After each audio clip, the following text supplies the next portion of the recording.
अगर विद्यालय का प्रधानाचार्य और विद्यालय की शिक्षक तय कर लेंगे कि हमारे विद्यालय में कहीं गंदगी के लिए कोई जगह नहीं होगी, तो क्या विद्यालय के भवनों पर पेड़ उग सकते हैं क्या? कभी नहीं, कभी नहीं उग सकते।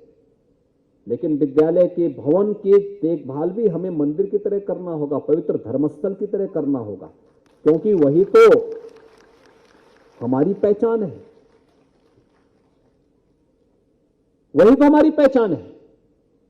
एहसास हमारे मन में होना चाहिए और पवित्र भाव हमारे मन में होना चाहिए, हम उसको इसके साथ जोड़ें।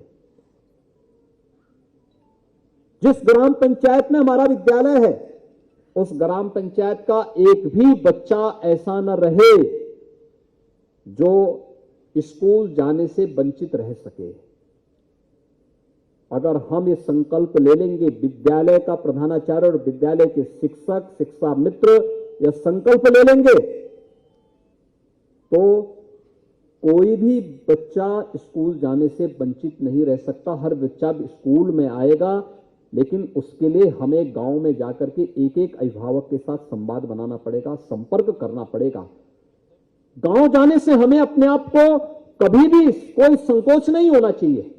अभिभावक के घर में जाने में कोई संकोच नहीं होना चाहिए, कोई संकोच नहीं होना चाहिए। यह हमारा दायित्व होना चाहिए। हम जाएं, अभिभावक से मिलें, उसके घर में बैठें, उसके परिवार में हालचाल लें। बच्चा स्कूल नहीं आ रहा है तो हालचाल लें, किन्हीं कारणों से स्वस्थ हो गया तो हालचाल लेने के लिए जाएं। अगर आप प्रत्यक्ष जाने में दिक्कत हो रही है, टेलीफोन के साथ बातचीत करें। आपके पास तो प्रत्येक अभिभावक का होना एक डाटा होना चाहिए, टेलीफोन नंबर होने चाहिए। गांव की सामाजिक स्थिति के बारे में, आर्थिक स्थिति के बारे में हमें विद्यालय में नोट तैयार करने चाहिए। यह हमारी ग्राम पंचायत है, इस ग्राम पंचायत में इतने परिवार हैं, इतने परिवार में इतने परिवारों को शासन की इन योजनाओं का लाभ मिल रहा है। यह विद्यालय के पास एक डाटा बैंक आपका अपना होना चाहिए। आप बच्चों को क्लास के बाद जब आप किसी सांस्कृतिक कार्यक्रम के साथ जुड़ते हैं या मॉर्निंग असेंबली के समय बच्चों को बताएं गांव के बारे में। गांव में कितने ऐसे लोग हैं जो सरकारी सेवा में जुड़े हुए हैं, कितने ऐसे लोग हैं जो निजी क्षेत्र में रोजगार कर रहे हैं, कितने ऐसे लोग हैं जो कॉलेज की शिक्षा प्राप्त कर रहे हैं, कितने अच्छे लोग, कितने ऐसे लोग हैं जो समाज सेवा के साथ जुड़े हुए हैं, कितने लोग हैं जो व्यापार से जुड़े हुए हैं, कितने हैं जो किसान हैं, कितने हैं जो श्रमिक हैं। अलग अलग प्रकार का एक डाटा प्रत्येक शिक्षक के पास अपनी ग्राम पंचायत का होना चाहिए। सरकार की किन किन किन किन योजनाओं का लाभ किन परिवारों को प्राप्त हो रहा है, यह हर विद्यालय के पास एक डाटा बैंक होना चाहिए। और बच्चों को फिर अगर आप अपनी मॉर्निंग असेंबली में बच्चों को बताते हुए दिखाई देंगे, तो बच्चों के मन में भी एक धारणा पैदा होगी कि मेरे गांव के बारे में, अभिभावकों के बारे में, गांव की जानकारी की पूरी हमारे स्कूल के पास है। और साथ साथ ये भी व्यवस्था कि अगर बच्चे का रिपोर्ट कार्ड गलत हुआ तो हम अभिभावक के पास जाकर के नकारात्मक भाव के साथ न बोलें। कुछ लोगों की आदत होती है कि हमें हर बात को नकारात्मक रूप से बोलते हैं। बच्चा अगर ठीक भी होगा तो जाके बोलेंगे कि देखो बच्चा कमजोर है। कभी मत बोलिए अभिभावक को कि आपका बच्चा कमजोर है, उसको बोलिए कि भाई आपका बच्चा अच्छा है, थोड़ा प्रयास और कर लेंगे और अच्छा हो सकता है, थोड़ा ध्यान देने की आवश्यकता है। एक सकारात्मक भाव, ये सकारात्मक भाव आप देखेंगे उस बच्चे के जीवन में व्यापक परिवर्तन का कारण बनेगा। अभिभावक उस पर ध्यान देने लग जाएगा। लेकिन जब हम पहले दिन से इस मासूम बच्चे के बारे में नकारात्मक दृष्टि अपना लेंगे कि बच्चा केवल खेल कूद करता है, बच्चा केवल जो है किसी एक इसकी पढ़ाई में रुचि नहीं है। पढ़ाई में रुचि किसकी जिम्मेदारी है? पढ़ाई में रुचि हो, उसके पाठ को आसान बनाने की जिम्मेदारी तो आपकी है। आपको बताना पड़ेगा। उस बच्चे की समझ में उसका जो लेसन है वो कैसे आसानी से सरल और सुबोध भाषा में उदाहरण के साथ कैसे आप उसको समझा सकते हैं। अगर आप इसको नहीं बताएंगे, कैसे उम्मीद करते हैं? कैसे उम्मीद करते हैं फिर ये बच्चा उसके बारे में उसको सब कुछ पता लग जाएगा? हमें बताना पड़ेगा। और ये ऐसी नाजुक उम्र होती है, आप उस बच्चे को जैसी दिशा देना चाहेंगे उस रूप में वो आगे बढ़ सकता है। आपके तमाम बेसिक शिक्षा परिषद के स्कूल के पास ही हमारे आंगनबाड़ी के भी सेंटर संचालित होते हैं। कभी कभी भोले भटके से सही, लेकिन वहां भी थोड़ा देख लिया करिए। आप जाएंगे तो आपको उसका भी एहसास होगा, क्योंकि आप में से बहुत सारे के बच्चे भी होंगे। अपने बच्चों को भी आंगनबाड़ी केंद्र में लेके जाइए। ऐसा नहीं कि अपने बच्चों को आप अच्छे कॉन्वेंट स्कूल में भेजें और गांव में लोगों को बोलें कि इस गरीब का बच्चा ही यहां जाए। अपने बच्चे को भी ले जाकर के उस विद्यालय में ले जाकर के दिखाओ। थोड़ा सोसाइटी की जानकारी होनी चाहिए। याद रखना, अपनी सोसाइटी से कटा हुआ कोई भी बच्चा, कोई भी व्यक्ति एक समय के बाद त्रिशंकु हो जाता है। और त्रिशंकु मत बनिए, न बने, न अपने बच्चों को बनने दें। अपनी सोसाइटी के साथ जोड़ो। और उन आंगनबाड़ी केंद्रों में बहुत अच्छी तरीके से उन बच्चों को बताया जाता है। मैं कई आंगनबाड़ी केंद्रों में गया हूं और मैंने देखा है। मैं एक आंगनबाड़ी केंद्र में गया था। मैं जब वहां जाके देख रहा था, उस समय मैं अचानक गया, कोई कार्यक्रम मेरा नहीं था। मैं जब वहां गया तो लगभग 25-30 बच्चे आंगनबाड़ी केंद्र में बैठे हुए थे और उन बच्चों को एक आंगनबाड़ी कार्यकर्त्री उनको बता रही थी। बैठे हुए थे सभी बच्चे, तो उन बच्चों को पढ़ा रही थी वही कि एक एक एक। मैं चुपचाप एक तरफ खड़ा हो गया। कार्यक्रम मेरा था ही नहीं, तो मैं देख रहा था पढ़ा रही है, सभी बच्चे उसके साथ बोल रहे थे। फिर उसने उदाहरण दिया। उसने कहा, पहले उसने कहा एक एक एक, फिर उसने उदाहरण क्या दिया, उसने कहा मेरी नाक एक। वे बच्चे भी यही बोलने लग गए। देखिए उदाहरण क्या है। उसके बाद फिर दो दो दो, फिर उनको बताया, कहा कि मेरे कान दो। देखिए शरीर के अंगों की जानकारी भी बच्चों को हो रही है। आंगनबाड़ी में कौन से बच्चे जाते हैं? 3 से लेकर 5 साल की उम्र के बच्चे। बहुत सारे अभिभावक ऐसे होंगे जिनको उसकी बहुत जानकारी नहीं होगी, लेकिन फिर भी आंगनबाड़ी केंद्रों में उस प्रकार के बच्चों का आगमन और उनको बताया जाना। फिर ऐसे एक एक उसको आंगनबाड़ी एक कार्यकर्ती उनको समझा रही है बच्चों को। तो मैं अचानक गया, मैंने एक छोटे से बच्चे को, मुझे जैसे देखा, उसने आंगनबाड़ी जो कार्यकर्ती पढ़ा रही थी शांत हो गई। वे बच्चे मुझे देखने लग गए। मैंने उनसे कहा, मैंने कहा तुम लोगों ने कुछ पढ़ा?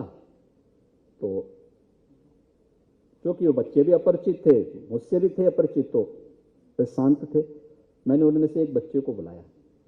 मैंने कहा मुझे बताओ तुमने क्या पढ़ा? उसने फिर वही दोहराया। उसने कहा एक एक एक। तो मैंने कहा और? कहा मेरी नाक एक। देखिए उस बच्चे को पढ़ाने का तरीका कितना सरल, कितना बोधगम्य है, उदाहरण के साथ है। क्या हम अपनी क्लास में जब बच्चों को आप पढ़ाते हैं इस प्रकार के उदाहरण के साथ में, क्या उन बच्चों को आप पढ़ा पाएंगे? अनेक ऐसे पाठ्यक्रम हो सकते हैं, आप उसके बारे में बता सकते हैं। लोकल परिस्थिति के बारे में उस प्रकार के कार्यक्रम आप बना सकते हैं। जयंती और विभिन्न महापुरुषों से जुड़ी हुई उन महापुरुषों के बारे में आप जानकारी ले सकते हैं। बेसिक शिक्षा परिषद शिक्षा का सबसे बड़ा हमारा महकमा है। 6 लाख से अधिक तो शिक्षक और शिक्षा मित्र यहां पर अपनी सेवाएं दे रहे हैं। और प्रदेश की सभी ग्राम पंचायतों में, कुछ बड़ी ग्राम पंचायतों में 2-2 विद्यालय भी हैं, 3-3 विद्यालय भी हैं। आपके पास एक बड़ी जिम्मेदारी अमृत महोत्सव वर्ष में एक और आ सकती है। उस गांव के बारे में, बहुत सारे गांव ऐसे हैं जहां पर आजादी की लड़ाई में बहुत सारे ऐसे महापुरुषों ने, क्रांतिकारियों ने अपना योगदान दिया, अपना बलिदान दिया, लेकिन इतिहास में उन्हें सम्मान नहीं मिल पाया। क्या उस ग्राम पंचायत में कोई ऐसा महापुरुष है? स्वतंत्रता संग्राम सेनानी रहा होगा, कोई ऐसा महापुरुष जिसने समाज जीवन में कुछ अच्छा किया होगा। हमें उसके चित्र बना करके और कहीं विद्यालय में एक जगह उसको सम्मान देने का काम करना चाहिए और बच्चों को बताना चाहिए। मॉर्निंग असेंबली में हम बच्चों को बताएं कि इस गांव का महापुरुष है, इस महापुरुष का योगदान क्या रहा है, इन्होंने समाज जीवन में क्या किया है, आजादी की लड़ाई में क्या योगदान किया है। ये सभी कार्यक्रमों के साथ भी आप जोड़ करके उन कार्यक्रमों को आगे बढ़ा सकते हैं।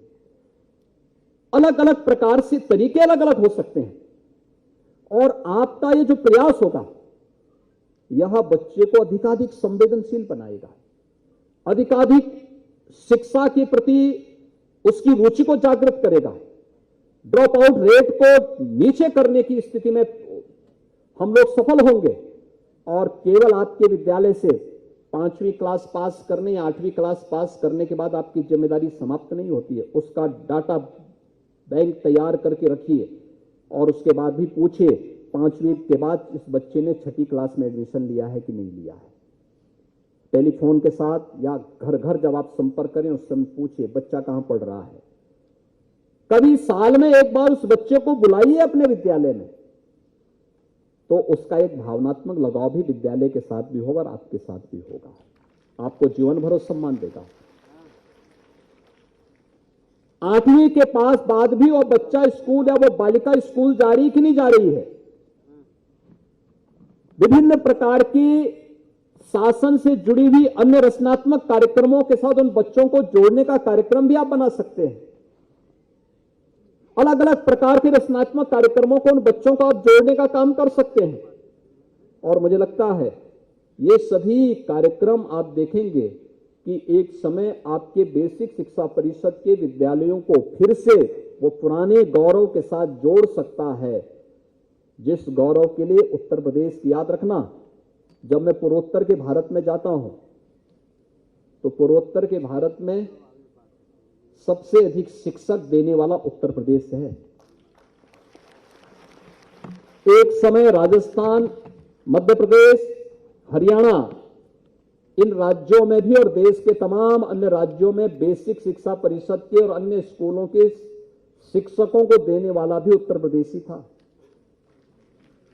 आज हम कहां पे हैं और बेसिक शिक्षा परिषद को हम लोगों ने 5 वर्ष पहले कहां पहुंचा दिया था। 5 वर्षों के ये प्रगति संतोषजनक है, लेकिन इसमें चुप बैठने की स्थिति अभी नहीं है। इसमें और बेहतर प्रयास को आगे बढ़ाने की आवश्यकता है। आज का एक कार्यक्रम उसी बेहतर प्रयास को आगे बढ़ाने के क्रम में किए गए प्रयास का हिस्सा है।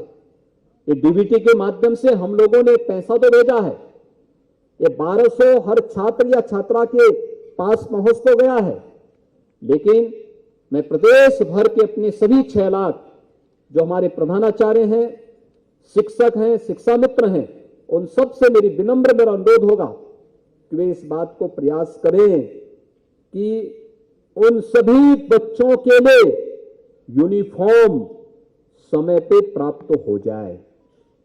अभिभावक को बुला करके बैठक करके उनके घर में जाकर के ये सुनिश्चित करें हर बच्चा अपने यूनिफॉर्म से स्कूल आए। नंगे पैर कोई बच्चा नहीं आएगा, अपने निर्धारित जूते मोजे पहन करके स्कूल आएगा, ये व्यवस्था हमें सुनिश्चित करनी होगी। सर्दियों में कोई बच्चा ठिठुरता हुआ न दिखाई दे, स्वेटर पहन करके स्कूल आए, स्टेशनरी उसके पास आए। और एक और अनुरोध, आप बैग बुक्स देते हैं फाइनल ईयर के बच्चों को, 5वीं क्लास से 8वीं क्लास के बच्चों को, या हर क्लास जब एक क्लास से दूसरी क्लास में बच्चे जाते हैं तो उसकी बुक्स को अगर सही हालत में है उसको रख करके विद्यालय के बुक बैंक को भी थोड़ा मजबूत कर लीजिए, जिससे अगर स्टेशनरी देने में या फिर कभी बुक्स उपलब्ध कराने में देर होती है तो आप विद्यालय से बच्चे को एक एक बुक्स उपलब्ध करवा सकें, बता सकेंगे कि कैसे इस कार्यक्रम को उस बच्चे को आगे बढ़ाना है।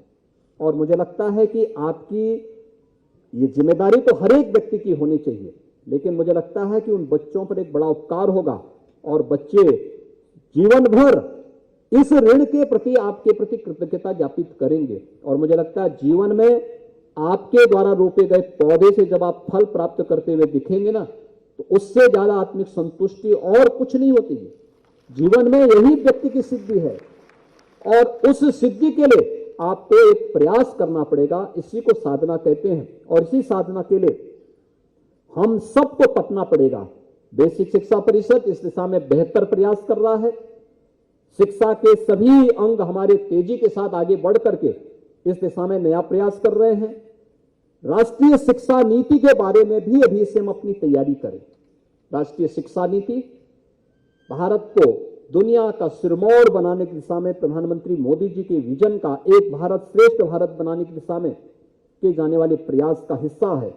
हम सब उसके साथ जुड़ेंगे। इस विश्वास के साथ मैं आज के इस कार्यक्रम के अवसर पर प्रदेश के जिन 1,91,00,000 बच्चों के पास आज डीबीटी के माध्यम से इस धनराशि का अंतरण हुआ है, उनके सभी अभिभावकों को, सभी बच्चों को और सभी जितने भी हमारे शिक्षक बंधुगण हैं उन सबको भी मैं इस अवसर पर हृदय से बधाई देता हूं और विश्वास व्यक्त करता हूं कि बेसिक शिक्षा परिषद के माध्यम से अब तक आपने स्कूलों का कायाकल्प किया है। अब प्रदेश के कायाकल्प के लिए भी आप लोग अपने आप को कमर कसेंगे। आप सबके प्रति मेरी शुभकामनाएं। धन्यवाद। जय हिंद। बहुत बहुत धन्यवाद माननीय, आपके प्रेरणादायी उद्बोधन और बहुमूल्य मार्गदर्शन के लिए। आपकी वाणी, आपका मार्गदर्शन सदैव हमें बड़े संकल्प लेने की प्रेरणा भी देता है और उसे सिद्ध करने की शक्ति भी। और अब अंत में मैं निदेशक बेसिक शिक्षा डॉक्टर सर्वेंद्र विक्रम बहादुर सिंह जी से अनुरोध करूंगी कि वो अतिथियों के प्रति आभार व्यक्त करें।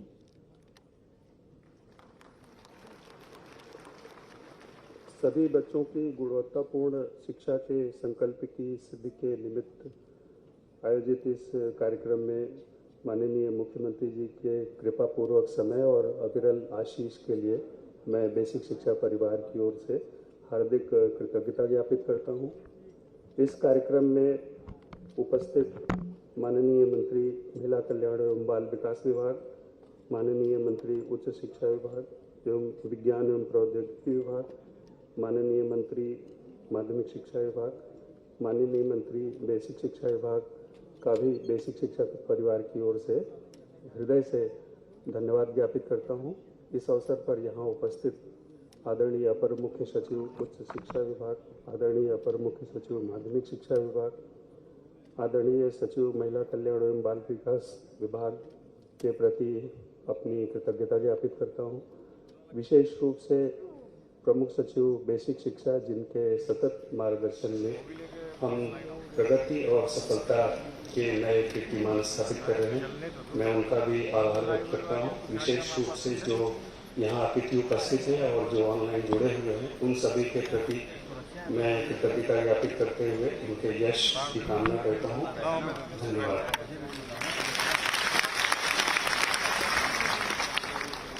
माननीय मुख्यमंत्री जी को अपने तालियों के प्रणाम के साथ विदा दें। बहुत बहुत धन्यवाद आप सभी का। माननीय मुख्यमंत्री महोदय ने अपने मार्गदर्शन के माध्यम से हमें जो प्रेरणा दी है, हम उसे आत्मसात करके